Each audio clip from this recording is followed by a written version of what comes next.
So teachers, especially in the basic education, we are well aware of what we refer to as classroom assessment. And of course, one of the siguro buzzword na rin to, no, when you mentioned DepEd Order number 8, 'di ba, for classroom assessment given last 2015, no, which was actually was this there were documents that supported this when the DepEd, the basic education, transitioned to the learning continuity plans. So I have here some sources, including the classroom assessment resource book of DepEd and policies, DepEd orders, no, policies and guidelines for assessment prior to the pandemic and during the pandemic. So what is assessment?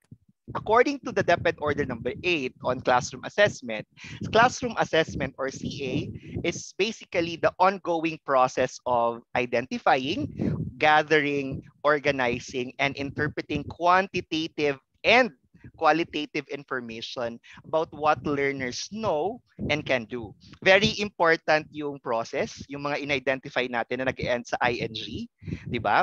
And the type of data or information which is quantitative, these are the marks, or this may be in the form of comments, di ba? And the last part is very important. What learners know, we address this by the content standards, and can do, we address this by the performance standards. Okay, apart from that, we cannot discount the fact that assessment is an integral part of the curriculum implementation. Okay, so like what I said a while ago, the three things, you cannot have assessment without curriculum and instruction. Okay, so it's part of how you implement a curriculum. And here we allow our teachers, we give them the responsibility to track, so that's like formative, and measure, being able to measure learners' progress, no, and to adjust their instruction accordingly. Meaning, assessment is also a learning experience for the teacher. Am I going too fast? Am I teaching it too fast? Am I giving too difficult items? Am I giving too easy items? So this will actually inform my teaching. Okay? And it also informs our learners as well as their parents and the other key players in the classroom setup, in the home classroom setup, of their progress. That is very important. Now, in terms of talking about effective 21st century assessments, because 21st century education is also a buzzword, we talk about 3Ps. In the Philippines, mostly you talk about 4Ps, right? But that's with DSWD, I think.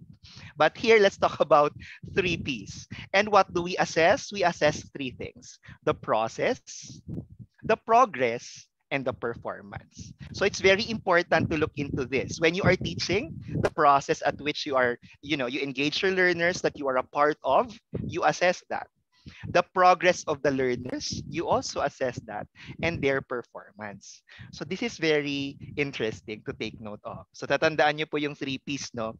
Actually, there are a lot of Ps that you can remember in terms of buzzwords. The 3Ps for assessment, the 4Ps in the DSWD for the Philippines, and the 5Ps for the Sustainable Development Goals. Ayan. Now, when we talk about assessment, what do we assess? Assessment of what? Okay, first, we assess prior learning, right? I think it's a lot easier to do this when we were in face-to-face, because you don't only assess via the diagnostic exams, you're also able to assess by looking at them, no? By assessing them informally, no? So we have pre-assessments or diagnostics, which include the pre-test, pre-activities, as well as we identify how good they are in terms of prerequisites. We do have to remember that there are prerequisites. I'll give an example.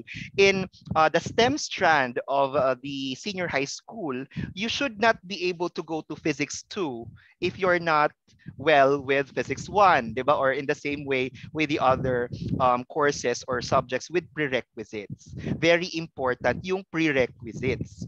Now, another thing that we assess is learning as a process. So while we teach, we assess learning.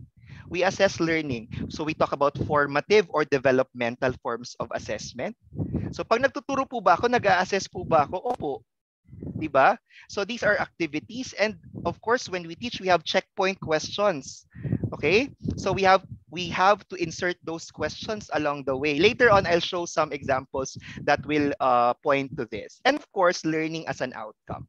So when they finish the course, what did they get? What do they become? What are they able to do? So it becomes a form of summative as well as evaluative assessments. And like, for example, the post-test and application activities, no? So pwedeng application activities or performance. Ayan, wag nating kakalimutan to, guys.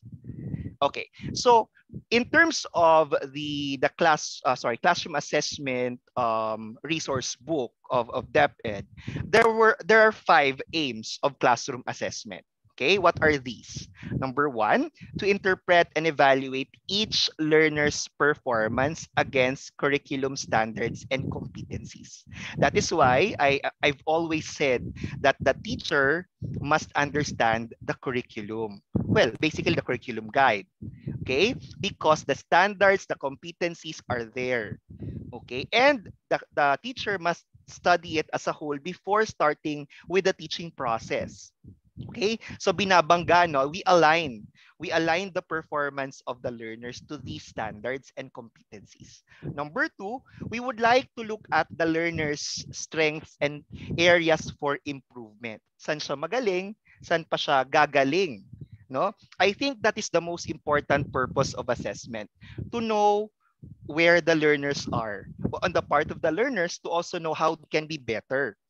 The third one is to give immediate and constructive feedback to learners about what they have done well and areas that they need to work on, and tips on how to improve these. Now, let's be honest.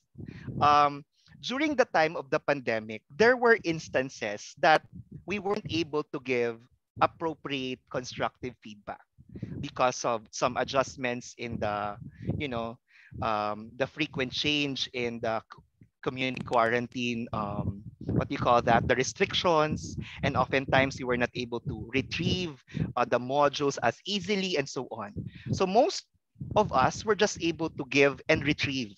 It's to give and to retrieve these modules. And eventually, some of us tried to give constructive feedback, but some proved to be in vain, no? Ibig sabihin, hindi nagamit, no? Hindi nagamit ng mga bata because they were too engrossed to finish the next module. So they weren't, they didn't have time to move forward and improve or innovate, no? Where they are not very good at. So hopefully we can work on this in this time.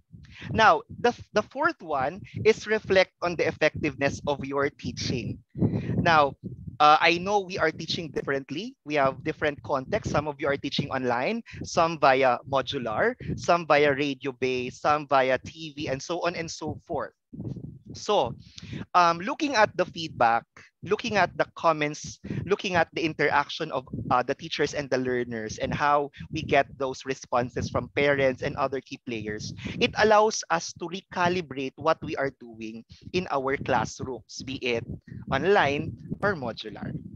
Apart from that, we need to gather evidence over time of learners' progress across against the standards. So this is now a way to inform the curriculum, no?